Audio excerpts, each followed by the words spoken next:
Salut tout le monde, aujourd'hui je vous présente l'édition Steelbook Titan of Cult du film 2001, l'Odyssée de l'espace.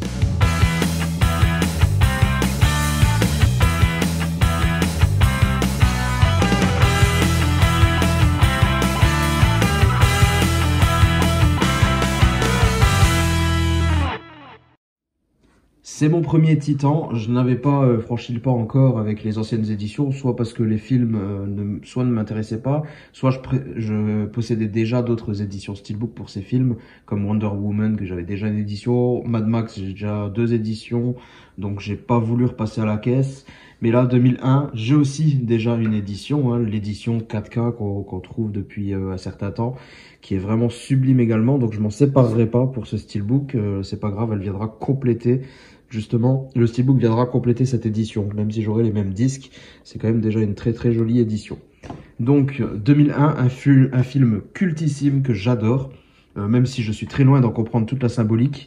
Je pense que personne ne peut comprendre ce film dans son entièreté et toute la symbolique qu'il y a derrière, mais je trouve ce film grandiose, très avancé, et voilà, qui dégage quelque chose de très spécial et d'avant-gardiste, je trouve. Je trouve ce film vraiment, je le considère comme un chef-d'œuvre, donc j'avais envie d'avoir un joli steelbook pour celui-ci. On va voir si celui-ci correspond bien à l'attente. Alors juste avant de vous présenter le steelbook, on fait le tour du fourreau hein, dans lequel il est fourni. Alors la petite chose intéressante, c'est que déjà on a le HAL 9000 sur la face avant qui est transparent, et cette chose est assez intéressante parce que, pardon pour le bruit, une fois que vous glissez le steelbook à l'intérieur, alors je vais essayer de le faire sans l'abîmer. Donc on a cet effet de transparence dans le HAL 9000 qui fait qu'on voit notre acteur principal derrière également, et ça fait une espèce d'effet 3D. Ça rend super bien. On croirait presque à un lenticulaire avec cette profondeur, et c'est juste dû à la transparence du fourreau. Donc c'est une très très bonne idée. Ensuite, l'ensemble reste quand même, ça fait folder un peu cheap. Vous allez le voir notamment au niveau du collage sur la tranche. Juste avant, voilà le dessus. Rien de particulier à noter. Sur le dessous, on a le blabla habituel, ce qui contient le coffret. Sur la tranche, on a le titre et les logos. Sur l'autre, la même chose. À l'arrière, on a tout ce qui est caractéristiques techniques. Donc je vous fais quand même un petit tour côté langue au cas où ça vous intéresse. DTSH des Master Audio pour la bande son anglaise. Pour le français, il faudra se contenter de Dolby Digital 5.1. Donc voilà, niveau folder, rien de particulier à noter, si ce n'est cette bonne idée quand même du HAL 9000 et de l'objectif qui est transparent et qui permet d'avoir cette transparence avec notre personnage principal juste derrière. À l'intérieur, bien sûr, glissé dans cet emballage, nous avions deux choses. Nous avions un petit patch de l'agence américaine d'astronomie du film. Alors, je le trouve pas ouf niveau finition, honnêtement. Hein. Après, je trouve que les goodies qui sont fournis avec sont pas fantastiques à chaque fois avec les Titans. Je sais pas. Je reste sceptique. Ça, par contre, ça me plaît beaucoup plus. Il s'agit de la monolithe. Grosse référence au film, enfin double référence parce qu'on a la monolithe, pardon, j'ai du mal à parler aujourd'hui, la monolithe, mais également le singe, mi-homme préhistorique, dans cette fameuse scène où il est vraiment à l'aube de la découverte de l'humanité, en fait, tout simplement, juste avant d'utiliser l'os pour frapper, donc voilà, qui symbolise le départ de l'intelligence une fois qu'il a touché la monolithe. Donc voilà, je trouve ce pins très sympathique. Après, c'est vrai que c'est un petit peu petit. Moi, je croyais que les pins qui étaient fournis avec, ils étaient quand même assez gros. Bah non, apparemment non. Donc voilà ce qui était niveau goodies, ce qu'il y avait à l'intérieur. Maintenant, on va découvrir le steelbook. C'est quand même ce qui doit vous intéresser le plus, je suppose. Alors, on a une face entièrement vernie sur ce visuel très très sympa. Ça rappelle beaucoup le visuel qu'on avait chez Zavi, bien entendu, sauf que le Zavi était totalement blanc. Et je pense que je préfère le Zavi, honnêtement. J'aime cette teinte rougeâtre également, hein, qui est très symbolique aussi dans le film. Mais je sais pas, je trouve que sur un steelbook, ça aurait beaucoup plus de peps avec le blanc. J'ai tendance à beaucoup aimer les steelbooks blancs. Et je pense que le visuel full blanc l'aurait fait bien plus. Ce blanc épuré, chirurgical comme sur le Zavi, ouais, j'aurais bien kiffé. Alors néanmoins, on a tout de même de jolis reflets métalliques dans le halo de lumière autour de la porte. Ça rend plutôt pas mal.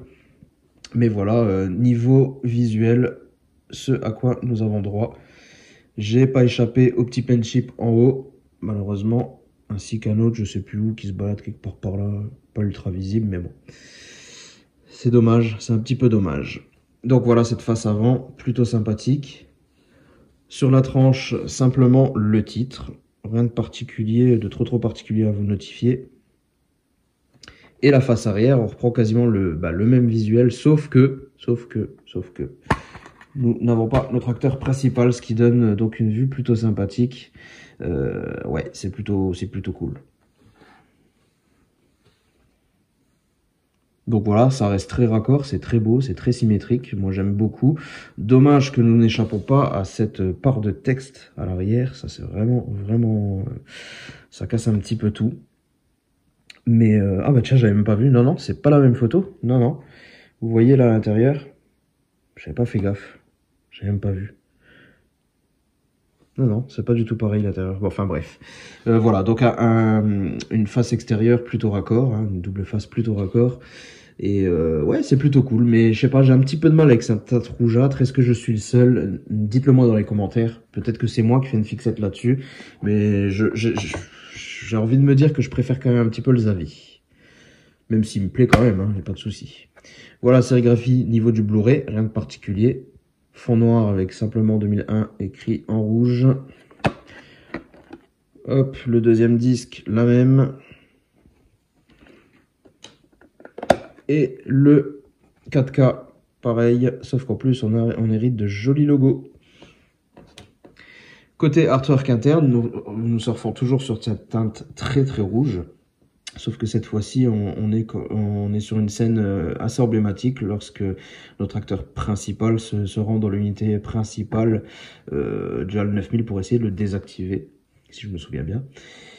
Et voilà. Donc je suis peut-être un petit peu déçu qu'on n'a pas de plus gros plan sur notre acteur. Quoique. Non, cette scène est plutôt sympa. Écoutez, ouais, non, ça va. C'est plutôt lisible en plus, hein, je sais pas si vous pouvez le voir. J'ai un petit souci d'éclairage aujourd'hui, je trouve que l'éclairage n'est pas top. C'est pas ouf. En tout cas, voilà. Nous avons fait le tour du steelbook. Dites-moi ce que vous en pensez. Moi, je trouve que c'est sympathique, mais que ça aurait pu être clairement mieux. Et j'ai tendance à croire, alors je sais pas, j'ai pas eu réellement les Titans of Cult, les autres éditions entre les mains, mais j'ai tendance à croire que c'est un petit peu la tendance pour cet éditeur. Enfin, il y a du potentiel, mais c'est pas non plus fantastique. Voilà. Bon, on n'est pas non plus sur un éditeur qui nous fait du premium non plus, hein. Il faut pas se leurrer. Mais voilà, je suis quand même content de rentrer cette édition. Elle sera très sympathique aux côtés de mon édition 4K que j'avais déjà 2001. Mais voilà, je trouve qu'il y avait peut-être un petit peu mieux à faire. Je suis pas pleinement satisfait de cette édition. N'hésitez pas à me dire ce que vous en pensez dans les commentaires. On se retrouve très bientôt pour une prochaine vidéo. En attendant, portez-vous bien. Ciao tout le monde.